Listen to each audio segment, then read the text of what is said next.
जय हिंद साथियों, स्वागत है आप सभी का मेरे YouTube चैनल पे। आज की इस वीडियो में हम किसानों के ऊपर बात करने जा रहे हैं। हालांकि ये वीडियो थोड़ी अलग होगी मेरे और सारी वीडियोस पे, पर इस पे भी बात करना काफ़ी ज़रूरी हो गया था, क्योंकि किसान भी इस देश के लिए उतना ही इम्पोर्टेंट है जितना कि जवान हैं। और दूसरा कि इस मुद्दे में जो बात जनता तक पहुँचनी थी वो नहीं पहुँच पा रही है और काफ़ी कन्फ्यूज़न हो गया है, क्योंकि जिसका ये काम था मीडिया, वो अपना काम कर नहीं रही है।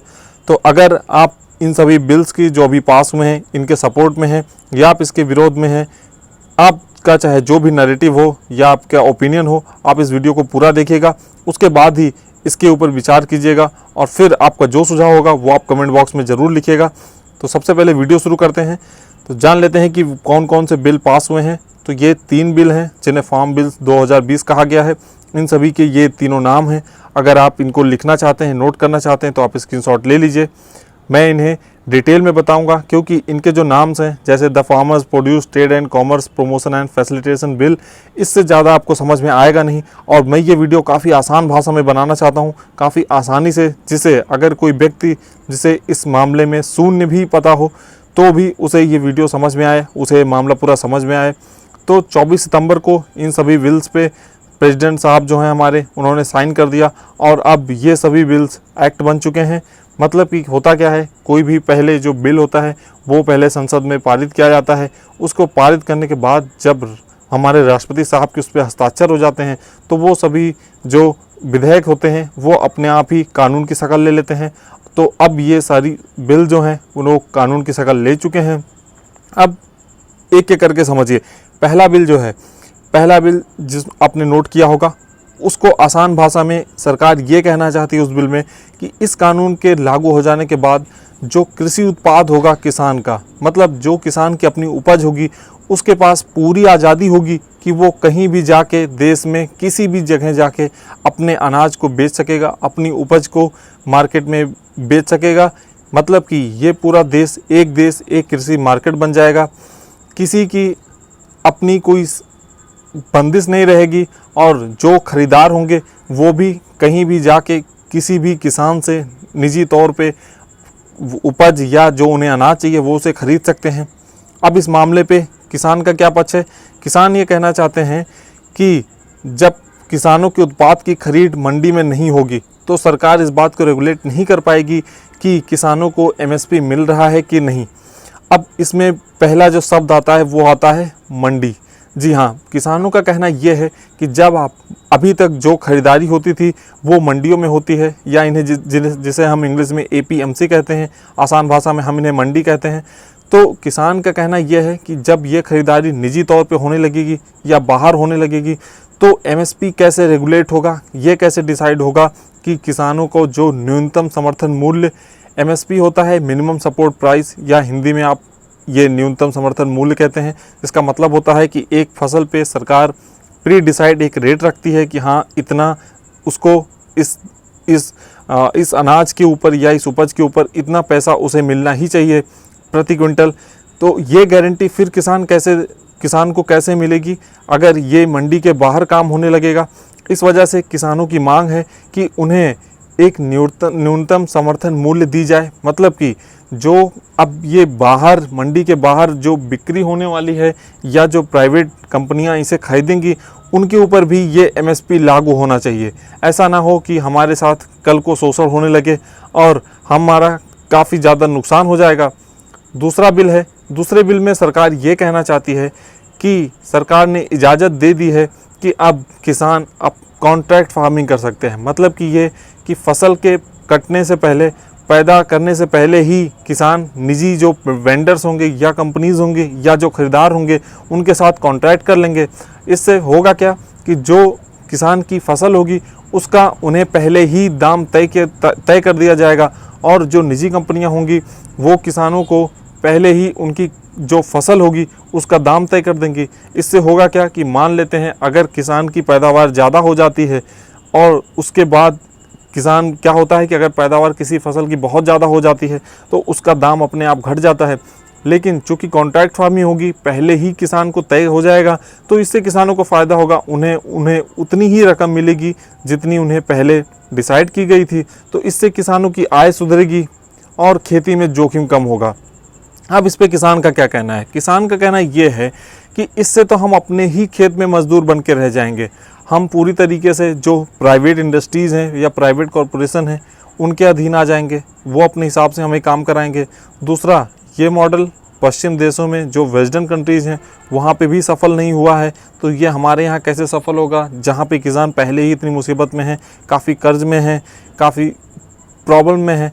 और ये जो कॉन्ट्रैक्ट फार्मिंग होती है इसमें किसानों को डर है कि कंपनियां किसानों का शोषण कर सकती हैं, क्योंकि जैसे सरकार जो दिखा रही है वो तो काफ़ी अच्छा है कि मान लीजिए कि फसल का दाम 1900 रुपये क्विंटल है और उसे 2000 रुपये प्रति क्विंटल मिलता है, तो इससे किसान का फ़ायदा है। लेकिन दूसरा पहलू ये भी है कि अगर मान लीजिए वो निजी कंपनियां किसानों को ये कहती हैं कि आपका माल सही नहीं है या ख़राब है और हम आपको इससे ज़्यादा पे नहीं कर सकते हैं, तो फिर किसान क्या करेगा? किसान तो बुरी तरीके से फंस जाएगा, वो अपने खेत में ही मजदूर बन जाएगा, उसे अपनी ही फसल के लिए जगह जगह भटकना पड़ेगा। और ज़्यादातर किसान क्योंकि बहुत छोटी जोत वाले हैं, या आप समझ लीजिए कि हमारे यहाँ जो 80% से ज़्यादा किसान 2 हेक्टेयर से कम ज़मीन रखते हैं, तो वो कैसे इन निजी कंपनियों से नेगोशिएट करेंगे या उनसे अपने हक के लिए लड़ पाएंगे, ये किसानों की चिंता है। तीसरी बिल है, उस बिल में सरकार ये कहना चाहती है कि कोल्ड स्टोरेज जो हैं या प्रोसेसिंग है उनके ना होने की वजह से कई बार किसानों को उचित मूल्य नहीं मिलता है, क्योंकि जब भी कोई जल्दी ख़राब हो जाने वाली कृषि उपज की बम्पर पैदावार होती है, जैसे कि प्याज, अगर ज़्यादा पैदावार हो जाती है और क्योंकि कोल्ड स्टोरेज ज़्यादा नहीं है तो उसमें उसका दाम घट जाता है, किसानों को काफ़ी नुकसान उठाना पड़ता है। और क्योंकि जो एक एक्ट है आवश्यक वस्तु अधिनियम, एसेंशियल कमोडिटी एक्ट, इसकी वजह से जो व्यापारी हैं या जो लाइसेंस होल्डिंग दलाल हैं या मिडलमैन कह सकते हैं, वो ज़्यादा इन वस्तुओं को अपने पास होल्ड कर नहीं सकते हैं, क्योंकि इस एक्ट में साफ साफ कहा गया है कि जो एसेंशियल या आवश्यक वस्तुएं हैं या अनाज हैं उन्हें आप एक हद से ज़्यादा स्टोर नहीं कर सकते हैं। इसे इसलिए लाया गया था ताकि कालाबाजारी ना हो सके। तो अब सरकार ये कहना चाहती है कि इस एक्ट से वो कुछ अनाजों को बाहर कर देगी, जिसके वजह से क्या होगा कि जो उद्योगपति हैं या जो व्यापारी हैं वो इन्हें ज़्यादा मात्रा में होल्ड कर सकेंगे, तो किसानों को अच्छा पैसा मिलेगा। लेकिन इसका दूसरा पहलू काफ़ी ख़तरनाक है। चलिए, आपने ये एक सपना दिखाया कि हाँ ठीक है, अगर प्याज ज़्यादा पैदा हो जाता है तो उसके कम पैसे नहीं मिलेंगे, उसको ज़्यादा पैसा मिलेंगे, क्योंकि व्यापारी को ज़्यादा प्याज रखने की अनुमति मिल जाएगी। लेकिन इसमें यह भी तो हो सकता है कि प्याज ज़्यादा मात्रा में ख़रीद लिया जाए और बाद में फिर ये कहा जाए कि हमें तो अब ज़रूरत नहीं है, हमारे पास काफ़ी अनाज है, अगर आपको देना है तो आप अब बस इतने ही पैसे में दीजिए। या जो प्राइवेट वेंडर्स हैं वो आपस में मिल जाएं और वो ऐसा सो कर लें, जो प्राइवेट इंडस्ट्रीज़ हैं, कॉरपोरेशन है, उद्योगपति हैं या जो भी प्लेयर्स होने वाले हैं, वो कहें कि हम इतने में ही खरीदेंगे और आपको देना है तो दीजिए। तो फिर किसान कहाँ जाएगा? और ये होर्डिंग अगर बढ़ जाएगी तो फिर कालाबाजारी का भी खतरा बढ़ जाता है। ये है किसानों की प्रमुख समस्याएं, क्योंकि किसानों को लगता है कि ये जो तीसरा बिल है, खासकर ये कहीं ना कहीं जो किसान हैं उनके बजाय इन बड़ी कंपनियां जो सुपरमार्केट्स हैं या बड़े व्यापारी हैं, ये उनके लिए लाया जा रहा है, क्योंकि इसमें साफ साफ कहीं भी किसानों का बहुत फ़ायदा न होते हुए नज़र नहीं आ रहा है। ये साफ साफ दिखता है कि हाँ, इससे जो निजी कंपनियां हैं, जो बड़ी कंपनियां हैं, उनको फ़ायदा होने वाला है। तो ये मेन विरोध हैं किसानों के। अब एक चीज़ और समझ लीजिए कि आखिरकार ये सवाल भी आपके दिमाग में आया होगा कि पंजाब और हरियाणा में ही क्यों ज़्यादा विरोध हो रहा है। तो पंजाब और हरियाणा में इसलिए विरोध हो रहा है क्योंकि जो एमएसपी है उसमें सिर्फ 6% फार्मर्स ही एमएसपी पे अपना फसल बेच रहे हैं। मतलब 94% किसान अभी भी उनको जो मिनिमम सपोर्ट प्राइस है वो नहीं मिलती है। और ये 6% में ज़्यादातर जो फार्मर्स हैं वो पंजाब और हरियाणा के रहने वाले हैं। अब होता क्या है कि सरकार भले ही 23 फसलों की एमएसपी जारी करती है, लेकिन सरकार खरीदती गिन चुन के चावल, गेहूं और कुछ दालों को ही है। और ये चावल गेहूं सबसे ज़्यादा पंजाब और हरियाणा में ही पैदावार होती है इसकी, तो वहाँ पे किसानों को एमएसपी पे ये मिलता है, तो इसलिए वहाँ के किसान इस वजह से ज़्यादा चिंतित हैं। दूसरा एक कारण और भी है ये कि पंजाब गवर्नमेंट को जो मंडी है वहाँ पे टैक्स लगता है, तो वहाँ पे जो टैक्स लगता है उससे पंजाब गवर्नमेंट को या इंडिया के सारे स्टेट्स को एक अर्निंग होती है, एक रेवेन्यू जनरेट होती है, वो बंद हो जाएगी। क्योंकि जब सामान बाहर बिकने लगेगा तो टैक्स आना बंद हो जाएगा, टैक्स आना बंद हो जाएगा तो ये मंडियाँ फिर कैसे फंक्शन करेंगी। और ये जो जैसे पंजाब गवर्नमेंट का एग्जांपल ले लें तो उन्हें 3,500 करोड़ का रेवेन्यू मिलता है हर साल, ये ख़त्म हो जाएगा। तो इस वजह से ज़्यादातर विरोध इन इलाकों में हो रहा है। फिलहाल ये विरोध अब धीरे धीरे बढ़ रहा है। ये नॉर्थ इंडिया से सेंट्रल इंडिया और अब कर्नाटक में भी इसके खिलाफ एक बंद बुलाया जाने वाला है, या उसमें काफ़ी ज़्यादा विरोध होने की और आशंकाएं बढ़ गई हैं। और ये अब और ज़्यादा होगा, जैसे जैसे ये मामला जनता तक पहुंचेगा इसका विरोध बढ़ने ही वाला है। अब समझते हैं कि इस पूरे मामले की एनालिसिस क्या है। एनालिसिस ये है कि मेरा मानना है कि ये पूरा मामला डिपेंड करता है सिर्फ एमएसपी पे। सारा जो विरोध है उसका केंद्र बिंदु है मिनिमम सपोर्ट प्राइस। किसानों का कहना ये है कि अगर आप हमें देना ही चाहते हैं फ़ायदा तो आप हमें डायरेक्टली क्यों नहीं पहुंचा रहे हैं। हालांकि यहाँ पे एक चीज़ मैं क्लियर करना चाहता हूँ कि मोदी सरकार ने बहुत ही साफ शब्दों में कहा है कि हम एमएसपी को नहीं ख़त्म करेंगे, हम जो मिनिमम सपोर्ट प्राइस है उसे ख़त्म नहीं करेंगे। बल्कि हाल ही में अभी सरकार ने एमएसपी बढ़ा भी दिया है कुछ फसलों पे। लेकिन अगर आप एमएसपी नहीं ख़त्म करना चाहते हैं, एमएसपी देना भी चाहते हैं, तो आप क्यों नहीं इस बात की गारंटी दे देते हैं किसानों को कि जी हाँ आपको ये मिलेगा, चाहे वो प्राइवेट कंपनियां होंगी या व्यापारी होंगे वो भी देंगी, या जो मंडी होंगी वहाँ भी मिलेंगी। दूसरा ये कि जो मंडी है उसे सरकार क्यों ख़त्म करना चाहती है। सरकार ये भी कह रही है कि हम मंडी नहीं ख़त्म करेंगे, मंडी व्यवस्था चलती रहेगी। लेकिन जब आप मंडियों में टैक्स लगाएंगे और उसके बाहर टैक्स फ्री या आप ऐसा कर देंगे जहाँ पे किसान आसानी से बेच सकेगा या व्यापारी ख़रीद सकेगा, तो इन मंडियों में रेवेन्यू कहाँ से आएगा और फिर ये कैसे चलेंगी। तो ये मंडियाँ तो अपने आप ही ख़त्म हो जाएंगी, उसका कोई मतलब नहीं बनता है। फिर क्या होगा, उसके जो रिपरकशन होंगे उसका क्या होगा। दूसरा, सरकार ये कहती है कि अब हमने बैरियर ख़त्म कर दिया है। अब इस बात का कुछ खास मतलब निकलता नहीं है, क्योंकि अगर देखा जाए तो बैरियर किसानों के लिए पहले भी नहीं था। किसानों को पहले भी ये आज़ादी थी कि वो अपनी फसल जहाँ भी चाहें वो बाहर जाके बेच सकते हैं। हालांकि वो कहाँ बेचते हैं वो उनकी जिम्मेदारी है।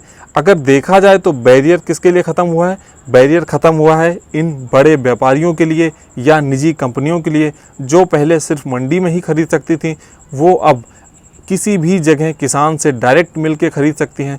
तो ये जो नो बैरियर का कॉन्सेप्ट है ये कहीं ना कहीं किसानों के बजाय जो उद्योगपति हैं उनके ऊपर ज़्यादा लागू होता है।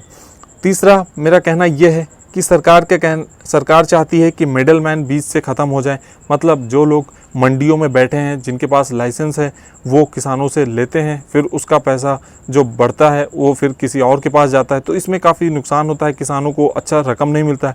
लेकिन ये ख़त्म कैसे होंगे, ये तो तब भी आ जाएंगे क्योंकि जब ये निजी मंडियां लगेंगी उसमें भी किसी की ज़रूरत पड़ेगी जो किसानों से कॉन्ट्रैक्ट करे। मान लीजिए एक बड़ा कोई वॉलमार्ट की बात कर लें, मान लीजिए उसे कोई उपज बेचनी है या उसे ख़रीदनी है, तो वो क्या खुद डायरेक्ट तो किसी गांव जाके किसान से मिलेगा नहीं, वो फिर भी किसी मिडिल मैन की ज़रूरत लेगा। तो ये तो वापस इस बिज़नेस में आ जाएंगे, ये तो कहीं से ख़त्म नहीं होने वाले। चौथी चीज़ मैं कहना चाहता हूँ कि ये जो मॉडल है ये पहली बात कामयाब नहीं हुआ है कहीं भी।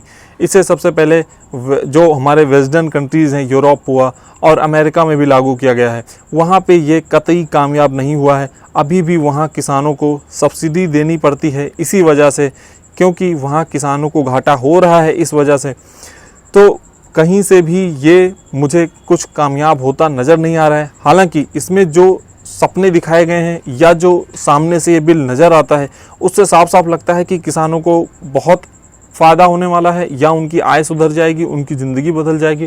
पर ये सब ज़मीन पे होता हुआ नज़र आ नहीं रहा है, क्योंकि जहां मामला निजी कंपनियों का आ जाता है और सामने किसान हो तो जाहिर सी बात है बहुत ही मुश्किल है कि किसानों का फ़ायदा होगा और निजी कंपनियों का फ़ायदा नहीं होगा, या वो किसानों का शोषण नहीं करेंगे, क्योंकि यहाँ पे सबकी जवाबदेही ख़त्म हो जाएगी। किसी को, किसानों को कौन गारंटी देगा कि उन्हें सही दाम मिलेगा उनकी फसल का कि नहीं मिलेगा, और आगे चल के निजी कंपनियां क्या करेंगे, क्योंकि ज़्यादातर किसान हमारे देश में छोटे हैं, वे इनसे कैसे लड़ेंगे। अगर आप बैरियर ख़त्म भी कर देते हैं या आप चाहते हैं कि किसान अपना माल कहीं भी बेचे, तो किसान कैसे बेचेगा? छोटे किसान उसको कैसे ट्रांसपोर्ट करेंगे, एक स्टेट से दूसरे स्टेट कैसे ले जाएंगे? जैसे कि हम बिहार की बात कर लें, तो बिहार में क्या हुआ था कि वहाँ पर भी कुछ राज्य हैं जहाँ पे मंडी सिस्टम ख़त्म हो चुका है, फिर भी वहाँ के किसान परेशान हैं, वो जाके हरियाणा और पंजाब में अपना माल बेच रहे हैं। तो अगर ये इतना ही कामयाब हो जाता ये, तो इसको फिर और जगह क्यों ना अप्लाई किया गया होता, लेकिन नहीं किया जा रहा है। तो मैं इसलिए ये कह रहा हूँ कि ये मॉडल कतई सक्सेसफुल नहीं हुआ है अभी तक। अब इसका मैं एक एग्जांपल लेके समझाऊंगा। ये जो एग्जांपल होगा, ये बिल्कुल भी किसी हवाई एग्जांपल नहीं होने वाला है, ये एकदम ऐसा एग्जांपल होगा जो मैंने नज़दीक से देखा है। क्योंकि जैसे मैं भी एक किसान के घर में पैदा हुआ हूँ, तो मुझे पता है कि क्या समस्याएं फेस करनी पड़ती हैं किसानों को। जैसे कि मैं एग्जांपल लेता हूँ अपने ज़िले गोंडा का। गोंडा एक छोटा सा ज़िला है, लेकिन वहाँ गन्ने की पैदावार काफ़ी ज़्यादा होती है। हमारे यहाँ 5 मिलें हैं, अकेले ज़िले में 5 मिलें हैं शुगर मिलें गन्ने की। उन मिल, चूँकि वो सब प्राइवेट प्लेयर्स हैं, उसके वजह से भले ही गन्ने की MSP है, उसके बावजूद वहाँ किसानों को काफ़ी समस्याएं झेलनी पड़ती हैं। जैसे कि मान लीजिए गन्ने की फसल उगाने में लगभग 1 साल का समय लग जाता है। उसके बाद जो गन्ने बेचने से लेके और किसानों को पैसा मिलने में 6 से 8 महीने और लग जाते हैं।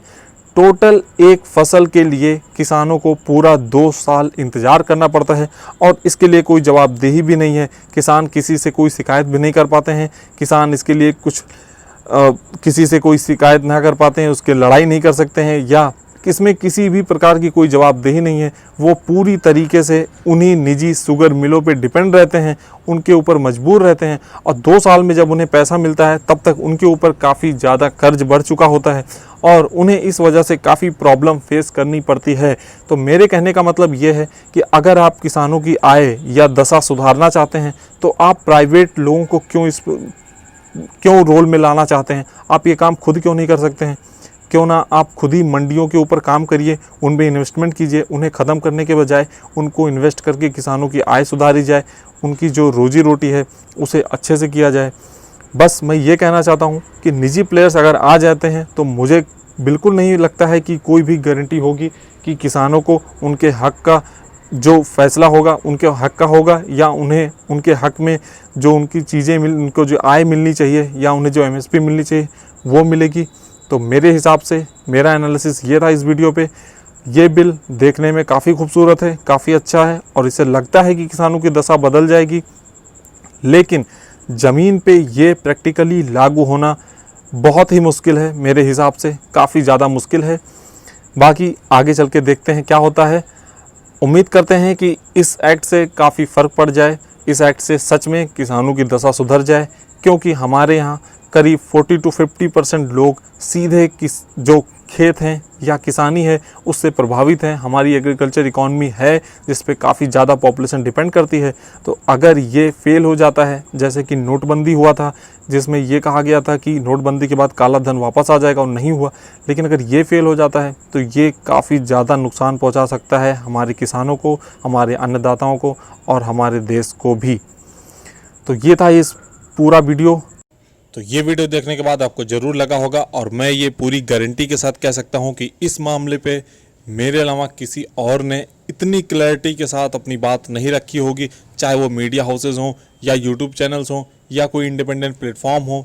तो प्लीज़ मेरे चैनल को सब्सक्राइब कर लीजिए, जिससे आपको आगे चल के ऐसी ही वीडियोस देखने को मिलेंगी जो सिर्फ फैक्ट्स और इन्फॉर्मेशन से भरपूर होंगी। आपको इस वीडियो पे जो भी कमेंट करना है, सुझाव देना है, प्लीज़ दीजिए। आपको अच्छी लगी हो तो लाइक करिए, इस वीडियो को शेयर ज़रूर करिए कि ज़्यादा से ज़्यादा लोगों तक ये बात पहुँचे, क्योंकि कहीं ना कहीं आज के सोशल मीडिया के युग में भी अभी भी इन्फॉर्मेशन का एक अभाव है, एक शॉर्टेज मिलता है, एक जानकारी नहीं पहुँच पा रही है जनता तक। तो आप इसको शेयर ज़रूर करिए अपनी फैमिली में, अपने दोस्तों में, या जिसके साथ भी आप करना चाहें। मिलता हूँ आपसे अगले वीडियो में, तब तक के लिए जय हिंद, जय भारत।